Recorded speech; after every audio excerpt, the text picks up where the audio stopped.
teman-teman Vina Feby Chanel. Mengapa lobster air tawar saat menggendong telurnya harus dikarantina? Lobster air tawar yang menggendong telur perlu dikarantina untuk beberapa alasan penting terkait kesehatan dan keberhasilan reproduksi. Berikut adalah alasan-alasan tersebut. 1. Perlindungan telur. Menghindari predasi. Lobster betina yang menggendong telur lebih rentan terhadap serangan predator. Dengan dikarantina, risiko telur dimangsa oleh ikan lain atau bahkan oleh lobster lain berkurang secara signifikan. Mencegah kanibalisme. Lobster cenderung kanibalistik, terutama saat mereka lapar. Mengarantina lobster betina yang sedang bertelur mengurangi risiko telur dimakan oleh lobster lain dalam tangki yang sama. 2. Memastikan kualitas air yang optimal. Kontrol kualitas air. Telur lobster memerlukan kondisi air yang sangat baik untuk berkembang. Mengarantina betina memungkinkan pemantauan dan pengelolaan kualitas air yang lebih baik, termasuk parameter seperti oksigen terlarut, pH, dan suhu. Mengurangi stres. Lingkungan yang stabil dan tenang mengurangi stres pada betina yang menggendong telur, yang penting untuk perkembangan telur yang sehat. 3. Memantau perkembangan telur. Pemantauan telur. Dengan dikarantina, pemilik atau peneliti dapat lebih mudah memantau perkembangan telur dan intervensi jika diperlukan, seperti jika ada tanda-tanda infeksi atau masalah lain. Pemisahan telur.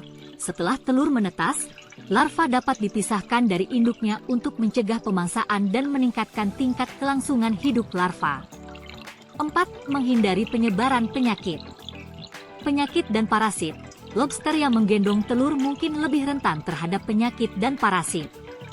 Mengarantina mereka membantu dalam pemantauan kesehatan dan mengurangi risiko penyebaran penyakit ke lobster lain. Perawatan medis. Jika betina atau telurnya menunjukkan tanda-tanda penyakit, perawatan medis dapat dilakukan dengan lebih mudah dan efektif dalam karantina. 5. Fasilitasi proses penetasan. Lingkungan ideal untuk penetasan. Karantina memungkinkan pengaturan lingkungan yang ideal untuk proses penetasan, seperti substrat yang sesuai dan kondisi air yang mendukung penetasan telur. Pengumpulan larva. Setelah telur menetas, karantina memungkinkan pengumpulan larva dengan lebih mudah untuk dipindahkan ke area pertumbuhan yang aman dan terkendali. Mengarantina lobster air tawar yang menggendong telur adalah langkah penting dalam manajemen budidaya lobster untuk memastikan keberhasilan reproduksi dan kesehatan populasi lobster secara keseluruhan. Teman-teman, saatnya menilik tangki untuk karantina. Bagaimana desain tangki untuk mengkarantina lobster betina yang menggendong telur? Desain tangki untuk mengkarantina lobster betina yang menggendong telur harus mempertimbangkan beberapa faktor penting untuk memastikan keselamatan dan kenyamanan lobster serta keberhasilan perkembangan telur. Berikut adalah beberapa elemen desain yang perlu diperhatikan. 1. Ukuran tangki. Kapasitas. Tangki harus cukup besar untuk memberikan ruang yang cukup bagi lobster betina untuk bergerak dengan bebas. Ruang tambahan. Jika ada lebih dari satu lobster yang akan dikarantina, pastikan ada ruang tambahan yang memadai untuk menghindari kepadatan. 2. Sirkulasi air dan filtrasi. Filtrasi efektif. Gunakan filter yang efisien untuk menjaga kualitas air tetap optimal. Filter harus mampu menghilangkan limbah, partikel, dan menjaga kadar oksigen yang cukup. Pompa air. Sirkulasi air yang baik penting untuk mencegah penumpukan kotoran dan memastikan distribusi oksigen yang merata. Pompa air atau aerator bisa digunakan untuk meningkatkan sirkulasi dan aerasi. 3. Kualitas air. Parameter air. Monitor parameter air seperti pH, suhu, dan kadar amonia, nitrit, serta nitrat.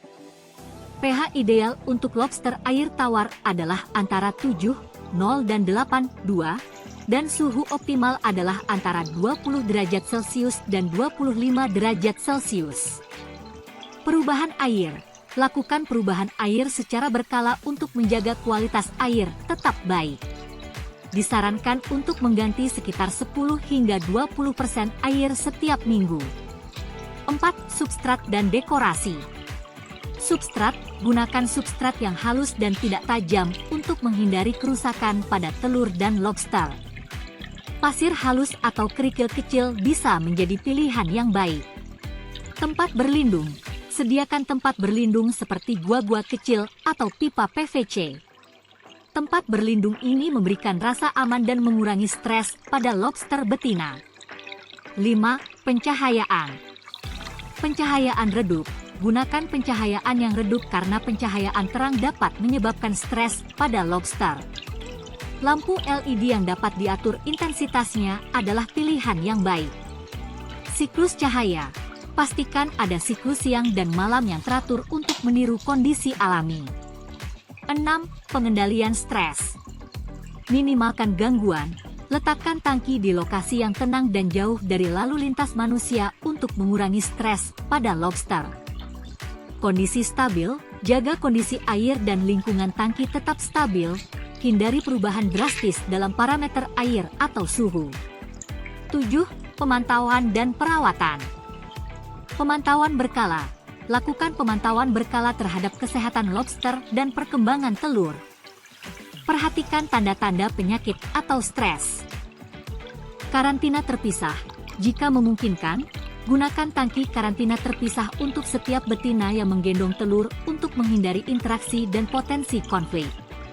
Dengan desain tangki yang sesuai, lobster betina yang menggendong telur dapat berkembang dalam lingkungan yang aman dan kondusif, meningkatkan peluang keberhasilan penetasan telur dan kesehatan induk lobster. Demikian sekilas tentang tangki untuk karantina lobster betina yang menggendong telur. Terima kasih telah menonton video ini. Dan sampai jumpa pada video berikutnya.